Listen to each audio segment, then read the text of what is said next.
Good day, grade 7 students! You may have encountered figurative language in your elementary years and will still be encountering it in the near future in high school. So in this video, I will help you to understand more about figurative language and how it will help you in your communication and in writing. So, let's go! What is figurative language? Figurative language convey complicated meaning, colorful writing, clarity, or evocative comparison depending on the context where figurative language is used. It also uses more creative tone that provokes thinking and humor to the readers or to the person who is listening, which figurative language is applied, and also serves as a special effects for authors since figurative language creates a imagination to the readers when they read the literature that contains figurative language. So what I've said, in both literature and daily communication, many sentences contain figurative language because sometimes we don't even notice that figurative language is present when we communicate with our friends and family.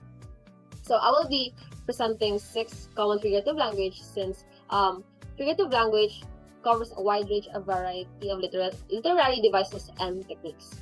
So first is simile. Simile make comparisons between two unseemingly unrelated things with the use of like or as.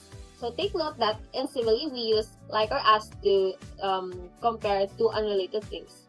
First example is love is like a battlefield. It associates love with battlefield.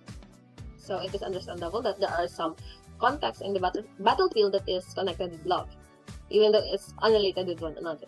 Next example is from Romeo and Juliet, as quietly as hasty powder. So it used as to connect two unrelated things because in the meaning of this sentence, the poison Romeo will take will cause the breath to leave the body as quickly as the air rushes out of a cannon when the gunpowder is lit. So instantly he dies in the story when he took the poison. Next is metaphor, a comparison between two unrelated things that one thing is the other thing. So it is still same with the simile, but the difference is it is using is to compare two unrelated things. It is more like a direct comparison with the two words. So example is life is a roller coaster. So there are qualities of the roller coaster that is same with life. And the second example is from Romeo and Juliet.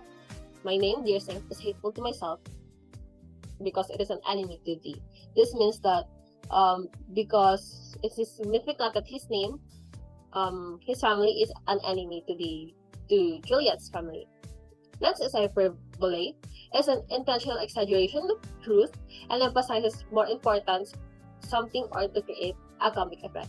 So first example is I would die for you. You will not literally die for someone, right? So it just means that you will do anything or everything for the person.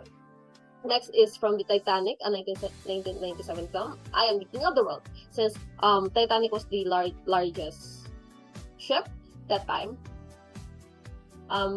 the character felt like he is the king of the world since it is known that Titanic is the unsinkable ship. So next is personification. It is really understandable that personification is giving an attribution of human characteristics to non-living objects. First example is the sun smiles down on us. It may mean different to every person, but for me, it may mean that the sun give a warm light to them, a good sunny day. And second example is from William Wordsworth. I wandered lonely as a cloud. All at once I saw a crowd, a host of golden daffodils beside the lake, beneath the trees, and fluttering and dancing in the breeze. So the characteristics, a host. So mostly it is a person, right? Then fluttering and dancing, still a human characteristics, but it is related to the non-living objects, as the daffodils, trees, and breeze. So it's having like a party in the garden, or depending on the context in the story. So next is onomatopoeia, a language that names something or an action by imitating the associated with it. The corn went pop in the microwave. So it creates a sound inside the microwave when the corn kernels are popping. So it's being cooked inside the microwave. So next is from Harry Potter and Sorcerer's Stone, smash, the door was hit with such a force. So when the door was hit with such a force, it created a sound, smash. So it's just worded out to emphasize that the door made a sound that sounds like smash. So that is onomatopoeia. So lastly, idiom. Idiom is commonly used expression by us, of course. It is commonly used expression that acquired a meaning different from its literal meanings. So idiomatic phrases, may vary by culture and language. So in other countries, it may have other meaning for you, and it may have other meaning for me as a Filipino. So yes. Then first example is love is blind from the Canterbury Tales. So this example is meaning that for love is blind all day and may not see. This phrase means that true love is not superficial and also captures the idea of love can be unexpected or random. Then is next example from the idioms from the Philippines. Kabiyak ng dibdib, or translated half of the heart, but means spouse or asawa.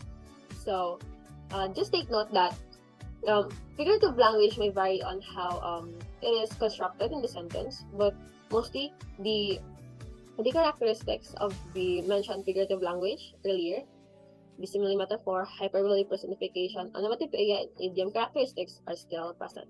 So that's it. I hope you have understand a lot of things about figurative language, and you can now differentiate the different figurative language with one another. So that's all. I am Joanna and Gervacio, and see you guys next time. Thank you.